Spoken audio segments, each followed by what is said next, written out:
अब आइए हम बात करते हैं अगली प्रिपरेशन की, जो है फ्रॉम एमाइड्स। एमाइड से एमाइड से कार्बोक्सिलिक एसिड बनाने के लिए हम एमाइड का रिएक्शन HNO2 से करा सकते हैं। HNO2 जो कि मिक्सचर है NaNO2 और HCl का, ठीक है, क्योंकि अनस्टेबल होता है रिएक्शन में, इसको यूज़ करने के लिए हम एक्चुअली इन दोनों को मिलाकर रिएक्शन कराते हैं, तो इसकी रिएक्शन से ये बनता है और ये रिएक्शन होती है। ये रिएक्शन कैसे हो रही है, इसको थोड़ा सा पीछे से एक बात रिवाइज करें, आप ध्यान दें। हमने एक बात पढ़ी है कि कहीं पे भी प्राइमरी अमीन ग्रुप हो, उसका रिएक्शन जब हम HNO2 से कराते हैं, नाइट्रस एसिड से कराते हैं, तो प्राइमरी अमीन का NH2 ग्रुप रिप्लेस हो जाता है हाइड्रोक्सिल से, साथ में नाइट्रोजन गैस निकलती है और वाटर निकलता है, मतलब प्राइमरी अमीन से अल्कोहल कंपाउंड बनते हैं। जैसे मान लीजिए ये मेरे पास एक एलिफेटिक प्राइमरी अमीन है और उसका रिएक्शन हम HNO2 से कराएंगे, तो NH2 का रिप्लेसमेंट OH से हो जाएगा और आपको प्राइमरी अमीन से प्राइमरी अल्कोहल बनेगा। यहाँ पर जो एमाइड्स के जो केसन जो प्रॉपर्टी NH2 की, वो सेम एमीन के समान है। एमीन ग्रुप नहीं है, ये पूरा एमाइड ग्रुप है, लेकिन NH2 वही प्रॉपर्टी शो करता है HNO2 के साथ जो प्राइमरी अमीन में शो करता है। मतलब अगर आप एमाइड का रिएक्शन HNO2 से कराएंगे, तो जैसे प्राइमरी अमीन ग्रुप हट करके OH आता है, वैसे ही एमाइड का जो NH2 समूह है, NH2 ग्रुप है, उसका रिप्लेसमेंट OH से हो जाएगा और आपको कार्बोक्सिलिक एसिड मिलेंगे। तो एक जनरल बात है कि किसी भी एमाइड से अगर हमें एसिड प्राप्त करना है, तो आप उसका रिएक्शन कराइए HNO2 से या NaNO2 और HCl से। जैसे दो एग्जाम्पल हमारे पास हैं, जैसे हमारे पास एस्टामाइड है और एस्टामाइड का रिएक्शन आपने HNO2 से कराया, तो एस्टामाइड का जो NH2 ग्रुप है ये रिप्लेस हो जाएगा और वहाँ OH आ जाएगा और आपको मिलेगा एस्टिक एसिड। वैसे अगर आप बेंजामाइड का रिएक्शन HNO2 से कराते हैं, तो बेंजामाइड का NH2 ग्रुप आप रिप्लेस कर दीजिए, वहाँ ले आइए OH और आपको मिलेगा बेंजोइक एसिड, साथ में नाइट्रोजन गैस और वाटर। अब ये प्रोसेस का मैकेनिज्म क्या है, ये तो अलग की बात है, क्योंकि अभी हम यहाँ पर केवल प्रिपरेशंस पढ़ रहे हैं और आपके नीट में इन सब रिएक्शंस के अंदर मैकेनिज्म वाइज प्रॉब्लम नहीं पूछी जाती। तो अभी हम उसकी बात नहीं कर रहे हैं, अभी हम केवल ये देख रहे हैं कि हम कैसे एक ग्रुप को दूसरे ग्रुप में कन्वर्ट करें। तो हम एमाइड से एसिड प्राप्त करने के लिए यूज़ कर सकते हैं किसका, HNO2 का। अब आइए अगली रिएक्शन की बात करें। अब आइए एमाइड से जो सेकेंड प्रॉपर्टी है वो है बाई हाइड्रोलिसिस, माने रिएक्शन विद वाटर। आपको मालूम है कि हाइड्रोलिसिस दो मीडियम में होती है, एक एसिडिक मीडियम में और एक बेसिक मीडियम में। तो एमाइड के साथ आप एसिडिक मीडियम भी इस्तेमाल कर सकते हैं और बेसिक मीडियम भी इस्तेमाल कर सकते हैं। एसिडिक मीडियम में हम लिख सकते हैं water oblique H+ ion, H+ ion represent acid, या जनरली हम लोग HCl लेते हैं। हम H2SO4 का भी प्रयोग कर सकते हैं, लेकिन जनरली HCl ले जाता है तो वाटर ऑब्लिक HCl लिखा हो, या फिर ये भी हो सकता है लिखा हो H3O+। H3O+ भी एसिडिक मीडियम हाइड्रोलिसिस को रिप्रेजेंट कर रहा है, H3O+, ठीक है। देखिए ये एक प्रकार की न्यूक्लियोफिलिक सब्स्टिट्यूशन रिएक्शन है। मैंने आपसे फिर कहा कि हम कई मैकेनिज्म की बात अभी हम नहीं कर रहे हैं आपसे, हम आपको तरीका बता रहे हैं कि आप प्रोडक्ट कैसे निकालें, जो रिएक्शन में आपसे सीधा सीधा पूछता है। NCERT ने भी इन सब रिएक्शंस के ज़्यादा के मैक्सिमम के बारे में बहुत डिटेल बात नहीं करी है, लेकिन जहाँ मैक्सिम्स की बात होगी वहाँ मैक्सिमम भी आपको बताएंगे। तो देखिए जब एमाइड की हाइड्रोलिसिस आप एसिडिक मीडियम में करेंगे, अम्लीय माध्यम में करेंगे, तो फाइनली कार्बोनिल एमीन ग्रुप का बॉन्ड या NH2 ग्रुप का बॉन्ड टूटेगा और वाटर का जो न्यूक्लियोफाइल पार्ट OH आयन है वो कार्बोनिल ग्रुप को मिलेंगे, H पार्ट जो है NH2 को मिलेगा और आपको मिलेगा RCOH कार्बोक्सिलिक एसिड और साथ में निकलेगी अमोनिया गैस। चूँकि अमोनिया स्वयं बेस है तो ये एसिड में डिज़ोल्व हो जाएगी और एसिड से मिलने वाले H+ आयन को एक्सेप्ट करके अमोनियम आयन में कन्वर्ट हो जाएगी, ठीक है। और अगर आपने HCl यहाँ पर HCl लिखा है, HCl लिया हुआ है आपने, तो जो अमोनियम आयन होगा वो साल्ट फॉर्म में रिप्रेजेंट किया जाएगा और कहलाएगा NH4Cl। इसका मतलब एमाइड की हाइड्रोलिसिस अगर अम्लीय माध्यम में है तो एमाइड का NH2 ग्रुप हटेगा, OH को CO मिल जाएगा और कार्बोक्सिलिक एसिड बनेगा। दूसरा है हाइड्रोलिसिस इन बेसिक मीडियम। बेसिक मीडियम में हम इस्तेमाल करते हैं डाइल्यूट बेस का, इसको हम लिख सकते हैं water oblique OH ion, OH ion represent a base, या हम लिख सकते हैं वाटर ऑब्लिक NaOH, ठीक है, NaOH मीन्स एल्कली, या हम इसको लिख सकते हैं डाइल्यूट NaOH भी। डाइल्यूट का मतलब NaOH जिसको डाइल्यूशन किया गया है पानी से। जब आप ये रिएक्शन कराएंगे तो ये सब रिएक्शंस न्यूक्लियोफिलिक सब्स्टिट्यूशंस हैं, तो रिएक्शन का तरीका तो वही होगा। इसमें फाइनली ये बॉन्ड ब्रेक होगा, वाटर का जो न्यूक्लियोफाइल्ड OH आयन है वो कार्बोनिल ग्रुप को मिल जाएगा और बन जाएगा RCOH और साथ में बनेगी अमोनिया। अब चूंकि मीडियम बेसिक है तो जो एसिड यहाँ से बनेगा वो एसिड जो बेस आपने यहाँ लिया हुआ है उस बेस में डिज़ोल्व हो जाएगा, घुल जाएगा और अपने साल्ट फॉर्म में कन्वर्ट हो जाएगा। तो यहाँ पर आपको फ्री एसिड नहीं मिलेगा बल्कि उसका सोडियम साल्ट मिलेगा। अगर आपने NaOH लिया है, KOH लिया है तो पोटेशियम साल्ट मिलेगा। और जो अमोनिया गैस बनेगी वो NaOH में डिज़ोल्व नहीं होगी, क्योंकि अमोनिया स्वयं बेस है और बेस में डिज़ोल्व जनरली नहीं होते। इस कारण से अमोनिया गैस यहाँ पर इवॉल्व होगी, मतलब आपको अमोनिया गैस की स्मेल आएगी। ये एमाइड का टेस्ट भी है। अगर आपको कोई नॉन कंपाउंड दिया जाए और कहा जाए कन्फर्म करिए ये एमाइड है, तो उसको आप डाइल्यूट एल्कली के साथ गर्म करें और अगर अमोनिया गैस की स्मेल आती है तो ये कन्फर्म होता है। ये मतलब इस बात का आइडिया लगता है कि ये एमाइड हो सकता है। फिर एमाइड के कन्फर्मेशन टेस्ट किए जाते हैं। अब यहाँ से जो एसिड साल्ट बनेगा, इससे फ्री एसिड प्राप्त करने के लिए हम कराते हैं एसिडिफिकेशन। ये मैंने बताया था कि आप साल्ट का रिएक्शन किसी स्ट्रॉन्ग एसिड से कराइए, जैसे HCl से करा दीजिए, H2SO4 से करा दीजिए। तो ये क्या करेंगे, इस साल्ट से वीक एसिड को माने कार्बोक्सिलिक एसिड को बाहर कर देंगे। तो एमाइड से सेकेंड प्रिपरेशन है बाय हाइड्रोलिसिस, जिसमें आप इस्तेमाल कर सकते हैं एसडी मीडियम का भी, इस्तेमाल कर सकते हैं बेसिक मीडियम का भी। अंतर यह है कि जब आप एसडी मीडियम का प्रयोग करेंगे तो फ्री कार्बोक्सिलिक एसिड बनेगा, साथ में अमोनियम साल्ट बन जाएगा। लेकिन जब आप बेसिक मीडियम का इस्तेमाल करेंगे तो फ्री कार्बोक्सिलिक एसिड नहीं मिलेगा, बल्कि उसका साल्ट फॉर्म मिलेगा। जैसा भी बेस आपने लिया है, NaOH लिया है तो सोडियम साल्ट, KOH लिया है तो पोटेशियम साल्ट, जिसका हम फर्दर एसिडिफिकेशन करा करके फ्री कार्बोक्सिलिक एसिड प्राप्त कर सकते हैं। और अमोनिया गैस की स्मेल आएगी क्योंकि अमोनिया इसमें इवॉल्व होगी। अब आइए हम लोग बात करते हैं नेक्स्ट प्रिपरेशन की। अब आइए नेक्स्ट बात करते हैं bye hydrolysis of acid chloride. ठीक है, अब यहाँ एक बात बहुत इंपॉर्टेंट है कि जितने भी एसिड डेरिवेटिव्स हैं, जैसे एसिड क्लोराइड है, ईस्टर्स हैं, एनाइड्राइड हैं, एमाइड हैं, इनमें acid chloride are highly reactive in nucleophilic substitution. अब ये क्यों होते हैं ये हम आगे आपको बताएंगे। ठीक है, इसी कारण से एसिड क्लोराइड की हाइड्रोलिसिस करने के लिए न तो किसी एसिड की आवश्यकता होती है, ना ही किसी बेस की आवश्यकता होती है। सिंपली आप वाटर मिला दीजिए, हाइड्रोलिसिस हो जाएगी और कार्बोक्सिलिक एसिड बनेंगे और HCl गैस निकलेगी। अगर आपसे ये पूछा जाए कि which of the following react with water at room temperature, इसमें कौन केवल पानी से रिएक्शन कर जाएगा कमरे के ताप पर ही, तो आप तुरंत टिक करिए एसिड क्लोराइड। एसिड क्लोराइड की हाइड्रोलिसिस के लिए आपको जो है ना तो एसिड की आवश्यकता है ना ही बेस की आवश्यकता, केवल पानी मिलाने से रिएक्शन हो जाता है, because it is highly reactive in nucleophilic substitution. और मैंने अभी बताया कि एसिड डेरिवेटिव्स में जो हाइड्रोलिसिस है वो सब एग्जाम्पल है न्यूक्लियोफिलिक सब्स्टिट्यूशन का।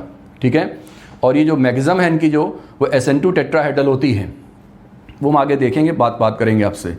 ठीक है, तो ये जो है इस रिएक्शन में मोस्ट रिएक्टिव एसिड क्लोराइड होंगे। एसिड क्लोराइड रूम टेम्परेचर पर क्या, अगर एसिड क्लोराइड के कांटेक्ट में केवल मॉइस्चर आ जाए, केवल नमी आ जाए, तो नमी के साथ भी रिएक्शन कर जाते हैं और हाइड्रोलाइज हो जाते हैं और बनाते हैं कार्बोक्सिलिक एसिड और HCl गैस बाहर आती है। तो ये ध्यान रखिएगा कि जितने भी एसिड डेरिवेटिव्स हैं, acid chloride, amide, Easter, anhydride, इनमें से जो ये तीन हैं, इनकी हाइड्रोलिसिस के लिए आपको या तो एसडी मीडियम की आवश्यकता होगी या बेसिक मीडियम की आवश्यकता होगी। लेकिन एसिड क्लोराइड की हाइड्रोलिसिस के लिए केवल पानी से काम चल जाएगा, केवल वाटर से रिएक्शन करा दीजिए, पानी मिला दीजिए, मॉइस्चर कांटेक्ट में ले आइए, इनकी हाइड्रोलिसिस हो जाएगी और ये ब्रेक हो जाएंगे कार्बोक्सिलिक एसिड और HCl गैस में, because they are highly reactive in nucleophilic substitution. अब देखिए जो अगली रिएक्शन है, एक बहुत इंपॉर्टेंट रिएक्शन है ये कार्बोक्सिलिक एसिड का प्रिपरेशन भी आप कह सकते हैं और ये इसकी प्रॉपर्टी भी कह सकते हैं। देखिए जो अगली रिएक्शन है वो है आर्नल्ड ईस्टर सिंथेसिस या आर्नल्ड ईस्टर रिएक्शन। आप इसको कार्बोक्सिलिक एसिड का प्रिपरेशन भी कह सकते हैं और कार्बोक्सिलिक एसिड की प्रॉपर्टी भी कह सकते हैं।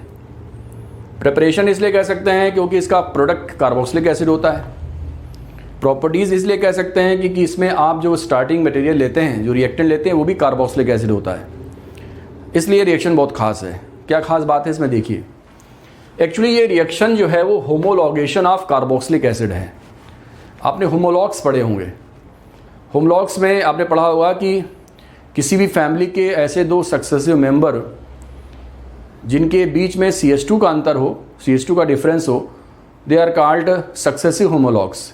जैसे मीथेन का नेक्स्ट होमोलॉग ईथेन है, मीथेन में डिफरेंस किसका है? CH2 का है। ईथेन का नेक्स्ट होमोलॉग प्रोपेन है।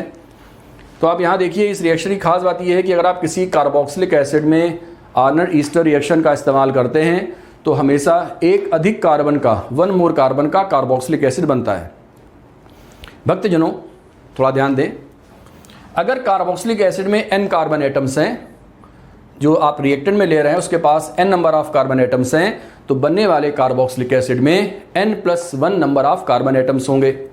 पहली बात तो जैसे आपसे कहा जाए कि आप कैसे बनाएंगे एसिटिक एसिड से प्रोपियोनिक एसिड, बेस्ट रिएक्शन है ये। एसिटिक एसिड में 2 कार्बन है और प्रोपियोनिक एसिड में 3 कार्बन है, माने आपको 1 कार्बन बढ़ाना है। आप इस रिएक्शन का प्रयोग करिए। आप कैसे बना सकते हैं ब्यूटेनोइक एसिड से पेंटेनोइक एसिड। आपको 1 कार्बन बढ़ाना है, आप इस्तेमाल कर सकते हैं इसका। आप कैसे बना सकते हैं बेंजोइक एसिड से phenyl acetic acid. Benzoic acid से अगर फेनिल एसिटिक एसिड बनाना है तो आपको 1 कार्बन बढ़ाना है साइड चेन में, आप इस रिएक्शन का प्रयोग करिए। अब आइए इसके रीजेंट्स क्या हैं। इस पे हम इन सभी रीजेंट का स्टेप बाय स्टेप इस्तेमाल करेंगे, तब ये फाइनल प्रोडक्ट मिलेगा। पहले इस्तेमाल करते हैं हम SOCl2 का, थायोनिल क्लोराइड का। फिर इस्तेमाल करते हैं CH2N2 का, मीन्स डाइजोमीथेन का। फिर इस्तेमाल करते हैं सिल्वर ऑक्साइड का, और फिर इस्तेमाल करते हैं वाटर माने हाइड्रोलिसिस का। अगर आप किसी कार्बोक्सिलिक एसिड में इन रीजन को आप स्टेप बाय स्टेप इस्तेमाल करेंगे तो फाइनली आपको एक अधिक कार्बन का कार्बोक्सिलिक एसिड मिलेगा। यहाँ पर एक बात समझने वाली बात है, जिसमें कुछ कभी कभी कोई अच्छा क्वेश्चन बन जाता है, बताएंगे थोड़ा सा आपको, कि अगर हम कार्बोक्सिलिक एसिड कार्बन को हम आइसोटोपिक टेक्निक से इसको हम रेडियो एक्टिव कर मान लें, कार्बन 14 कर दें इसको, तो आप देखिए जो प्रोडक्ट बन रहा है उस प्रोडक्ट में जो कार्बोक्सिल ग्रुप है उसका कार्बन भी कार्बन 14 है। मतलब ये हुआ कि जो कार्बन इंक्रीज करता है इसमें वो कार्बन होता है डाइजोमीथेन का। मतलब जो CH2 ग्रुप यहाँ पर इंसर्ट करेगा वो CH2 ग्रुप डाइजोमीथेन का होगा। तो इस रिएक्शन की ओवरऑल प्रॉपर्टी ये है कि जब भी आप किसी कार्बोक्सिलिक एसिड के साथ इन सब रीजन का प्रयोग देखें और आपसे फाइनल प्रोडक्ट पूछा जाए तो आप डाइजोमीथेन के CH2 ग्रुप को कार्बोक्सिल और R के बीच में इंसर्ट कर दीजिए, प्रवेश करा दीजिए, तो आपको नेक्स्ट एसिड प्राप्त हो जाएगा। जैसे मान लीजिए हम आपसे कहा जाए कि कैसे बनाएंगे एसिटिक एसिड से प्रोपियोनिक एसिड। आप देख रहे हैं एसिटिक एसिड में 2 कार्बन है और एसिड बनाना 3 कार्बन का, 1 कार्बन आपको बढ़ाना है। तो आप इन रीजेंट्स का प्रयोग करिए। इन रीजेंट के प्रयोग से जो ये CH2 ग्रुप है वो मेथिल और कार्बोक्सिल के बीच में इंसर्ट कर जाएगा और आपको मिलेगा प्रोपियोनिक एसिड। ठीक है। वैसे आप बता सकते हैं कि बेंजोइक एसिड से अगर बनाना है फेनिल एसिटिक एसिड, इसका नाम है फेनिल एसिटिक एसिड, तो आप इन सभी रीजन का स्टेप बाय स्टेप प्रयोग करें तो बेंजोइक एसिड में कार्बोक्सिल और बेंजीन के बीच में CH2 आ जाएगा और आपको मिलेगा फेनिल एसिटिक एसिड। आपसे कहा जाए कि साइक्लोप्रोपेन कार्बोक्सिलिक एसिड से आप कैसे बनाएंगे साइक्लोप्रोपाइल एसिटिक एसिड, तो आप इन रीजन का प्रयोग करें और इन रीजन के प्रयोग करने से इनके बीच में CH2 इंसर्ट कर जाएगा और आपको ये एसिड प्राप्त होगा। अब हम थोड़ा सा इस रिएक्शन के बारे में थोड़ा डिटेल समझेंगे। ठीक है, कि किन किन स्टेप से रिएक्शन ये कंप्लीट होता है। तो कभी कभी कन्वर्जन आपको दे देते हैं जिनमें से आपको इन सब स्टेप का प्रयोग करके इंटरमीडिएट प्रोडक्ट भी बताने होते हैं। चलिए हम लोग थोड़ा उसकी बात करते हैं। देखिए इसमें सबसे पहले जब हम कार्बोक्सिलिक एसिड का रिएक्शन हम SOCl2 से कराते हैं, थायोनिल क्लोराइड से कराते हैं, तो आपको मालूम थायोनिल क्लोराइड हाइड्रोक्सिल को रिप्लेस करके क्लोरीन लाता है, न्यूक्लियोफिलिक सब्स्टिट्यूशन है ये भी। तो कार्बोक्सिलिक एसिड से आपको मिलेगा एसिड क्लोराइड। यहाँ पर कार्बोक्सिल ग्रुप के कार्बन को मैंने रेडियो एक्टिव लिया हुआ है, कार्बन 14 इसको मैंने मार्क किया हुआ है। जो एसिड क्लोराइड बनेगा उसका रिएक्शन डाइजोमीथेन से हुआ। देखिए कंप्लीट मैकेनिज्म नहीं है ये, इसका मैक्सिमम थोड़ा सा एप्लीकेशन है और पाथ बताया मैंने आपको क्या क्या इंटरमीडिएट बनेंगे जो आपको पूछ सकता है आपसे। तो यहाँ से क्लोराइड निकल जाएगा और ये CH2 ग्रुप यहाँ पर जब क्लोराइड निकलेगा तो यहाँ पॉजिटिव चार्ज आएगा, CH2 माइनस से जुड़ जाएगा और आपको मिलेगा डाइजो कीटोन। ठीक है, ये डाइजो कीटोन जब रिएक्शन करता है सिल्वर ऑक्साइड से, ठीक है, तो ये रिएक्शन ऐसे 2 स्टेप में होता है। मैंने एक ही स्टेप में दोनों को लिखा हुआ है। सबसे पहले ये हाइड्रोजन अपना इलेक्ट्रॉन इस कार्बन को देता है, इनके बीच C डबल बॉन्ड भी बन जाता है और जो सी डबल बॉन्ड सी बनेगा और यहाँ से निकलेगा H+ आयन, इसको मैंने यहाँ शो किया -H+, इनके बीच डबल बॉन्ड आ जाएगा। और साथ में यहाँ से ये नाइट्रोजन इलेक्ट्रॉन लेके बाहर निकलेगा तो ये बन जाएगा N2 गैस। इलेक्ट्रॉन चूँकि इसको मिलेंगे तो इसका पॉजिटिव चार्ज न्यूट्रल हो जाएगा, नाइट्रोजन गैस निकल जाएगी। और इस नाइट्रोजन निकलने से जो वैकेंसी होगी उस वैकेंसी पर ये R यहाँ से यहाँ माइग्रेट कर जाएगा। तो ये R जो अभी CO से जुड़ा था ये R हट करके CH के पास चला जाएगा और CH और CH में डबल बॉन्ड आ जाएगा। तो प्रोडक्ट क्या पड़ा जाएगा, R single bond CH double bond C double bond O, R single bond CH double bond C double bond O, इसको आप बुलाते हैं कीटीन। और देखिए कीटीन का जो CO वाला कार्बन है जो कार्बोक्सिल से आया वो कार्बन 14 है, ठीक है। फिर आप इसकी हाइड्रोलिसिस कराते हैं तो हाइड्रोलिसिस में वाटर का H पार्ट इसको मिल जाता है, OH पार्ट CO को मिल जाता है और आपको मिलता है कार्बोक्सिलिक एसिड RCH2COOH, जिसको म्यू भी लिख सकते हैं। तो इस ओवरऑल रिएक्शन में क्या क्या बन रहा है, सबसे पहले कार्बोक्सिलिक एसिड से क्या मिलता है, एसिड क्लोराइड मिलता है। एसिड क्लोराइड से फिर डाइजो कीटोन मिलता है, डाइजो कीटोन से केटीन मिलता है और कीटीन की हाइड्रोलिसिस से आपको फाइनली 1 मोर कार्बन का कार्बोक्सिलिक एसिड बनता है। जैसे इसमें हम आपको एक क्वेश्चन दें और आपसे पूछें कि सारे इसके इंडिविजुअल प्रोडक्ट बताइए तो आप कैसे करेंगे। चलिए उस क्वेश्चन की हम लोग बात करते हैं। चलिए क्वेश्चन ये है कि एसिटिक एसिड के साथ ये पाथ इस्तेमाल किया गया है और आपसे पूछ रहा है कि इसमें ABCD सब बताइए। तो मैंने ये बताया जब आप SOCl2 का इस्तेमाल करेंगे, इथाइल क्लोराइड का इस्तेमाल करेंगे तो सबसे पहला प्रोडक्ट मिलेगा एसिटिल क्लोराइड CH3COCl। जब CH3COCl से रिएक्शन हो जाएगी तो ये Cl यहाँ से हट जाएगा, CH2 यहाँ इंसर्ट हो जाएगा तो सेकेंड प्रोडक्ट बनेगा हमारे पास CH3CO CH2N2 CH2CO CH2N2, ठीक है, डाइजो कीटोन। जब आप इससे ये इस्तेमाल करेंगे Ag2O तो मैंने बताया था यहाँ से H+ निकल जाता है, नाइट्रोजन गैस निकल जाती है तो यहाँ पर बनता है कीटीन। अब कीटीन क्या बनेगा, कीटीन बनाने के लिए CH3 यहाँ से यहाँ माइग्रेट कर जाता है, ठीक है। तो कीटीन क्या बनता है, कीटीन बनता है हमारे पास CH3 CH double bond C double bond O।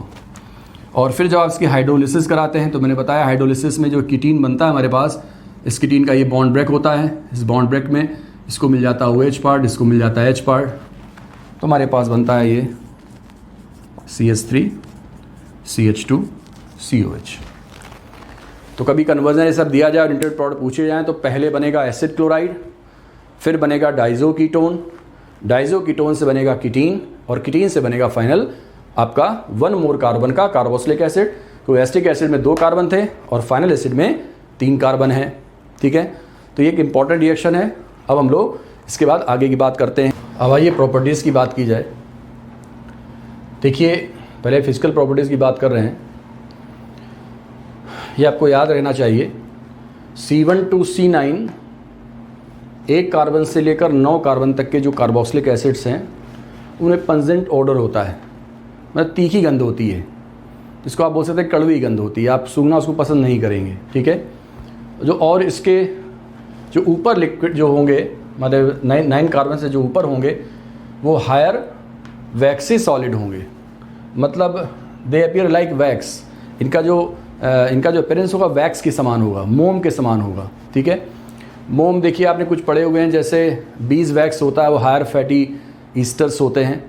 आपने पेट्रोलियम वैक्स पढ़ा है वो हायर सॉलिड एल्केन्स होते हैं, ठीक है। एल्कोहलिक वैक्स होते हैं जो सॉलिड अल्कोहल हायर अल्कोहल्स हैं वो भी वैक्स की तरह इस्तेमाल होते हैं, वैक्स कहलाते हैं।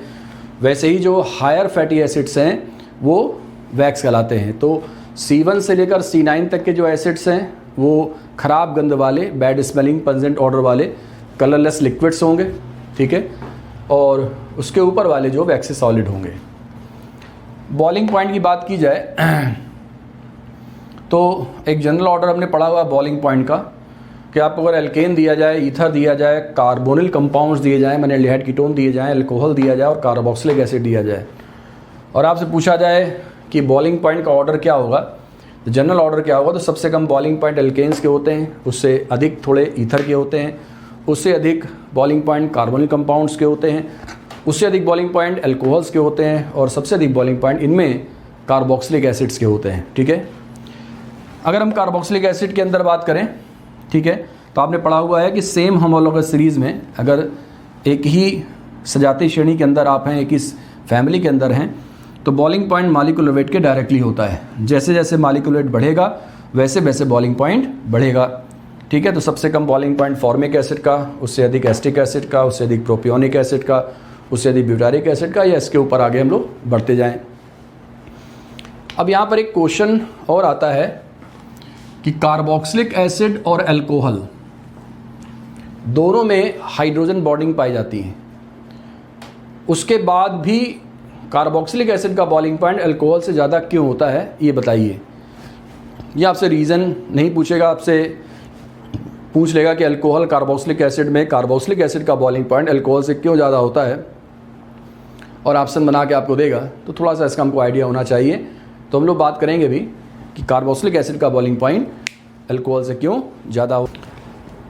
तो अल्कोहल से अधिक कार्बोक्सिलिक एसिड का बॉइलिंग पॉइंट होता है, उसका कारण ये है कि एप्रोटिक सॉल्वेंट्स में, एप्रोटिक सॉल्वेंट्स माने ऐसे विलायक जो प्रोटॉन रिलीज़ ना कर पाएँ, H+ ना दे पाएँ, जैसे बेंजीन है, हेक्सेन है, ठीक है, या आपका एसीटोनाइट्राइल है, नाइट्रोबेंजीन है, ये सभी एप्रोटिक सॉल्वेंट्स हैं। ठीक है, प्रोटॉन रिलीज़ नहीं कर सकते।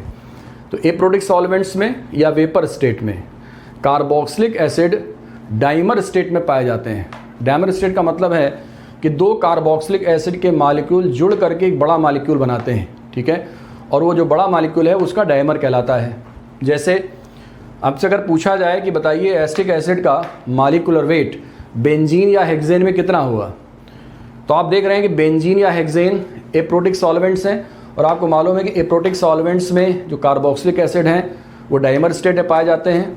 इसका मतलब एसिटिक एसिड के दो मॉलिक्यूल आपस में जुड़े होंगे, कंडेंस होंगे, और इनका मॉलिक्यूलर वेट इनके नॉर्मल मॉलिक्यूलर वेट का जस्ट डबल होगा। एसिटिक एसिड के एक मोल का मॉलिक्यूलर वेट कितना होता है, 60, तो दो मॉलिक्यूल का होगा 60 × माने 122। ठीक है, और डाइमर क्यों बनाते हैं? डाइमर इसलिए बनाते हैं क्योंकि इनके बीच में पाई जाती हैं इंटरमॉलिक्यूलर हाइड्रोजन बॉन्डिंग। ठीक है, एक कार्बोक्सिलिक एसिड का मॉलिक्यूल दूसरे कार्बोक्सिलिक एसिड के मॉलिक्यूल से हाइड्रोजन बॉन्डिंग के थ्रू अटैच्ड होता है, और ये डाइमर फॉर्म में पाया जाता है, लेकिन केवल किस में? केवल एप्रोटिक सॉल्वेंट्स में और वेपर स्टेट में। ठीक है, इसी कारण से इनका जो बॉइलिंग पॉइंट है वो अल्कोहल के बॉइलिंग पॉइंट से ज़्यादा होता है, जबकि दोनों के अंदर हाइड्रोजन बॉन्डिंग पाई जाती हैं। तो बॉइलिंग पॉइंट का जनरल ऑर्डर क्या हुआ? सबसे कम बॉइलिंग पॉइंट किसका? एल्केन का, उससे अधिक ईथर का, उससे अधिक कार्बोनिल कंपाउंड्स का, उससे अधिक अल्कोहल्स का, और उससे अधिक कार्बोक्सिलिक एसिड का। और कार्बोक्सिलिक एसिड का बॉइलिंग पॉइंट अल्कोहल ज़्यादा क्यों है? क्योंकि ये एप्रोटिक सॉल्वेंट्स में या वेपर स्टेट में डाइमर फॉर्म में एग्जिस्ट करते हैं, दो मॉलिक्यूल कंडेंस होकर के एक बड़ा मॉलिक्यूल बना लेते हैं। जैसे एसिटिक एसिड बेंजीन के अंदर मॉलिक्यूलर वेट उसका मॉलिक्यूलर वेट उसका डबल हो जाएगा, 60 से 120 हो जाएगा, और उसका कारण है दो मॉलिक्यूल के बीच पाई जाने वाली हाइड्रोजन बॉन्डिंग। अब हम बात करते हैं इसकी सॉल्बिलिटी की। तो देखिए सॉल्बिलिटी के बारे में बात की जाए। देखिए बात की जाए सॉल्बिलिटी की, आपको मालूम है कार्बोक्सिलिक एसिड में दो पार्ट हैं, एक पार्ट है एल्किल ग्रुप का, एक पार्ट है कार्बोक्सिल ग्रुप का। कार्बोक्सिल में का जो पार्ट है वो पोलर पार्ट है, और वो कहलाता है हाइड्रोफिलिक एंड, ये वाटर से एसोसिएट कर सकता है। और जो एल्किल पार्ट है वो कहलाता है हाइड्रोफोबिक एंड, ये वाटर से एसोसिएशन नहीं कर सकता। तो जब किसी कार्बोक्सिलिक एसिड में कार्बन एटम की संख्या कम होती है, मतलब एक कार्बन से लेकर 4 कार्बन तक के 1 कार्बन टू 4 कार्बन जो कार्बोक्सिलिक एसिड्स होते हैं वो पानी में हाईली सॉल्युबल होते हैं, माने उनकी बहुत अधिक मात्रा पानी में घोली जा सकती है। लेकिन जब हम इसके ऊपर बढ़ते हैं और कार्बन कंटेंट बढ़ता है, तो जो कार्बन कंटेंट बढ़ेगा तो ये तो कांस्टेंट रहेगा, लेकिन यहाँ पर कार्बन जब बढ़ेंगे तो हाइड्रोफोबिक एंड का परसेंटेज बढ़ेगा, या कहिए हाइड्रोफोबिक एंड का सरफेस एरिया बढ़ेगा। और हाइड्रोफोबिक एंड का सरफेस एरिया बढ़ने के साथ वाटर से एसोसिएट करने की टेंडेंसी घटती जाएगी, मतलब वाटर सॉल्बिलिटी घटेगी। इसका मतलब यह हुआ कि 4 कार्बन से ऊपर जब आप बढ़ते हैं तो कार्बन बढ़ने के साथ सॉल्बिलिटी घटती है। तो हम कह सकते हैं सॉल्बिलिटी इन्वर्सली होती है किसके? मॉलिक्यूलर वेट के। Higher the molecular weight lower is the solubility. और एक खास बात है, जो एरोमेटिक एसिड्स होते हैं, एरोमेटिक कार्बोक्सिलिक एसिड्स होते हैं, जैसे हम बेंजोइक एसिड का एग्जाम्पल ले लें, ये तो ठंडे पानी में बिल्कुल घुलते ही नहीं हैं, कोल्ड वाटर में बिल्कुल इनसॉल्युबल होते हैं। ये केवल सॉल्युबल होते हैं किस में? हॉट वाटर में, ठीक है। इसीलिए अगर आपसे कहा जाए कि मेरे पास मिक्सचर है बेंजोइक एसिड और नेफ्थलीन का, ठीक है, नेफ्थलीन का, और पूछा जाए इस मिक्सचर का सेपरेशन करना है क्रिस्टलाइजेशन मेथड से, तो हम इनका सेपरेशन करते हैं हॉट वाटर से। हॉट वाटर से क्यों करते हैं हॉट वाटर से सेपरेशन? क्योंकि जब इस मिक्सचर को आप हॉट वाटर में डालेंगे तो नेफ्थलीन एक हाइड्रोकार्बन है, और हाइड्रोकार्बन पानी में कभी नहीं घुलते, चाहे वो हॉट वाटर हो चाहे कोल्ड वाटर हो। लेकिन जो ये बेंजोइक एसिड है, ये कार्बोक्सिलिक एसिड है, इसमें जो हाइड्रोफोबिक एंड है वो काफ़ी बड़ा है, 6 कार्बन का ये हाइड्रोफोबिक सिरा है, इसका एंड है। तो ये कोल्ड वाटर में सॉल्युबल नहीं होगा, लेकिन हॉट वाटर में क्या होगा? सॉल्युबल हो जाएगा। तो जब इस मिक्सचर को आप हॉट वाटर में डालेंगे और गर्म करेंगे इसको, और तो कार्बोक्सिलिक एसिड माने बेंजोइक एसिड हॉट वाटर में डिजॉल्व हो जाएगा, गर्म पानी में घुल जाएगा, लेकिन नेफ्थलीन इनसॉल्युबल रहेगा। और इस प्रकार से आप इस मिक्सचर का सेपरेशन हॉट वाटर से, गर्म पानी से कर सकते हैं। तो आपको मालूम चाहिए कि C1 से C4 तक के जो एसिड्स हैं वो पानी में अत्यंत घुलनशील होते हैं। इसके ऊपर उनकी सॉल्युबिलिटी लगातार घटती है, चूँकि सॉल्युबिलिटी मॉलिक्यूलर वेट के इनवर्स होती है, क्योंकि कार्बन कंटेंट बढ़ने के साथ हाइड्रोफोबिक एंड का परसेंटेज या सरफेस एरिया बढ़ता है, वाटर से एसोसिएशन की टेंडेंसी घटती है, इसलिए सॉल्युबिलिटी घटेगी। उसमें भी जो एरोमेटिक कार्बोक्सिलिक एसिड्स हैं उनमें बेंजोइक एसिड ठंडे पानी में बिल्कुल नहीं घुलता, केवल घुलता है गर्म पानी में, और इस प्रॉपर्टी का इस्तेमाल हम बेंजोइक एसिड को नेफ्थलीन के मिक्सचर से सेपरेशन के लिए करते हैं। और बहुत ज़्यादा इसमें कुछ इसके बारे में नहीं पूछते हैं सॉल्युबिलिटी के अंदर। अब हम लोग आगे बढ़ेंगे, इनकी केमिकल प्रॉपर्टीज़ पर हम लोग बात करेंगे, ठीक है।